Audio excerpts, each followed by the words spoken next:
Before I start,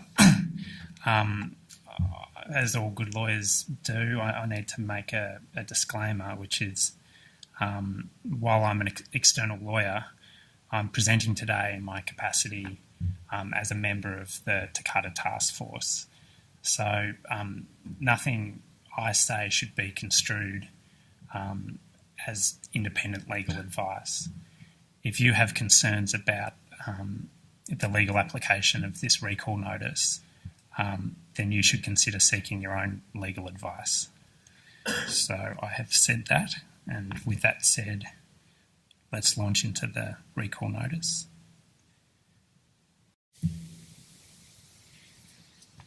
First of all, what's the purpose of this recall notice? Well, it serves a really important purpose, and that's to protect the safety of Australian consumers. We believe it will save lives. Indeed, it may be that, who knows, it may be that it has already saved lives. It serves this purpose by requiring suppliers of vehicles equipped with affected Takata airbag inflators to recall those vehicles and replace the inflators.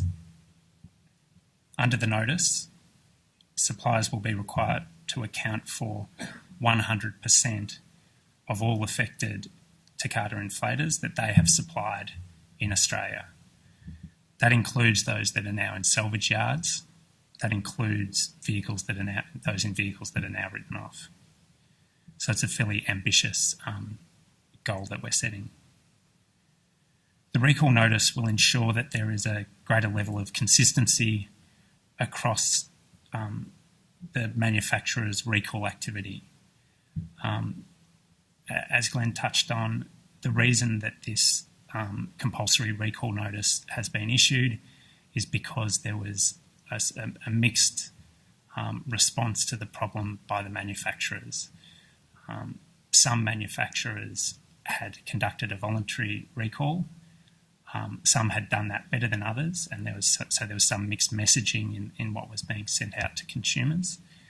And there were some that had supplied affected Takata airbag inflators in their vehicles who were not voluntarily recalling. So it became necessary to issue the recall notice.